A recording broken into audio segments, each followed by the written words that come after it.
You want to spec your war plans tree based on the rewards that you need at the time. That can be gear, materials, glyph upgrades, experience, or mythic. We're going to start with gear. If you want good legendaries and a chance for mythics, spec your tree all the way down the left side. Right here, Fortune or Famine is important because it gives you less options, but the options will be better. Right here, the Grim Mysteries node will replace collections of chaos with collections of mysteries. Collections of chaos and mysteries are both random. The difference between these two is that chaos has a little bit of everything, mysteries has a lot of one thing. Spec down here for a chance to get a mythic resplendent spark, and then you can go up here and get the chaotic favor for a chance to get even more loot while you're doing your whisper. In the nightmare dungeons for gear, you want to spec out the entire right side. Treasure Goblin Central, you get a chance for treasure breach nightmare dungeons, chance for goblins every 30 elites, replacing the altars with goblin altars, and then a chance to go to the goblin level. There's people specking into this left side for the gauntlet node. If you get a shrine and land on a blue goblin, then it works as kind of a goblin multiplier, and it's like a bunch of loot in one run. With gear for the Hell Tides, do not go down here and do what I did for Hell's Prize. This is a super underwhelming chest, and it takes way too long to farm. Instead, you want to go straight down the middle so you can farm layer bosses later. In the Undercity for gear, you want to spec out the entire left side of the tree right here, because this is going to help boost your chance to farm mythics. With layer bosses, first thing you want to do is spec your tree straight down the middle. This gives your layer boss fights a chance to escalate into fighting 2 of them at a time, to fighting 2 layer bosses at a time, to then 2 greater layer bosses at a time, and then to the ultimate nemesis node, which is a 10 times multiplier for the loot that you get from layer bosses. It's huge. If you want good gear from the Infernal Hordes, spec down to the total chaos node. Since there is only one chest that you can get in Infernal Hordes, there's a cap on how much gear you can get there. If you want gear from the pit, spec down the middle and to the right. You can trade your glyph upgrades for gear at this altar. You also want to spec down the right side of the pit node, take this cursed merchant node, and then the cursed offerings node. Both of these things offer gear. For materials, we are going to also include heraldic reagents. That means tuning prisms and primordial dust. For the whisper tree, spec all the way down the right side into material wealth, because this has the chance to be heraldic materials. If you want materials in the nightmare dungeons,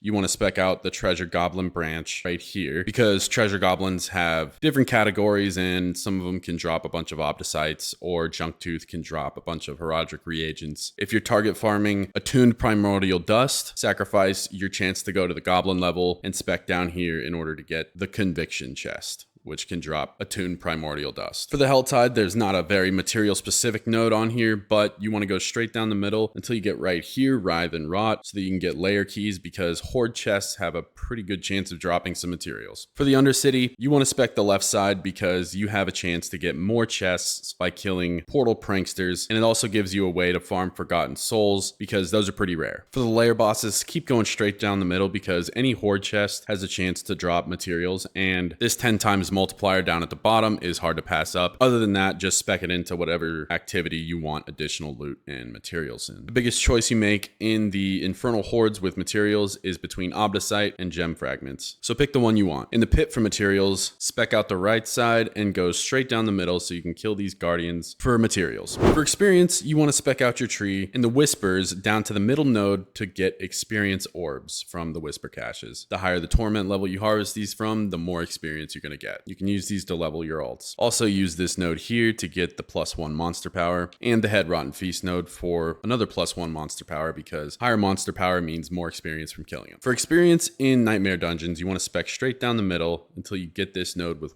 +1 monster power. For experience in the Hell Tide, spec all the way to the Profane Mind Cage. Consuming these ups the difficulty a lot, boosts the monster power in anywhere in the overworld, giving you more experience for monster kills. I wouldn't advise it because this cluster right here is necessary for farming mythics, but if you really want experience from the Undercity, you can spec the right side for monster power. For experience, still spec straight down the middle, because killing more bosses will give you more experience, and I also spec this node right here to give all bosses +1 monster power. The Infernal Hordes itself gives a lot of experience, so if you spec down here to add to the monster power, you can boost the rate at which you get that experience. For experience in the pit, you want to spec down the middle and to the left. This gives you an altar at the end that just drops experience orbs. I'll do the glyph upgrade section in real quick. Spec this first node right here and this second node right here to get several glyph upgrade chances in the pit. For Mythics, spec your Tree of Whispers all the way down the left to get the Resplendent Spark chance. For Mythics in the Nightmare Dungeon tree, spec all the way to the right to max out your Treasure Goblins, because that's your best chance of finding a Mythic Prankster. Your Mythic journey in the Helltide will be straight down the middle, getting more layer keys to then farm layer bosses. This side is paramount to getting Mythics in the Undercity tree. The Undercity tree needs to be spec'd all the way to the left to maximize your chance for Mythics. The strategy is you want to kill as many Prankster Goblins as you can off a Mythic Tribute so that you get more chests, which give you more Mythics. You can get up to 3 or 4 Mythics in a single run. Layer bosses for Mythics, spec it right down the middle so that you can get that 10 times Horde chest multiplier, or a possibility of it. And more chests means more loot, means a higher Mythic drop rate. There's not a way to boost your Mythic drop rate in the Infernal Hordes. In the pit, you want to spec it the same way as you spec for gear. Down here, you can get the Cursed Offerings as well as Cursed Merchant. But I've never got a Mythic from the pit either. Alrighty, if you made it this far, thanks so much for watching. If you like this video, press that like button. If you like me, subscribe. Peace.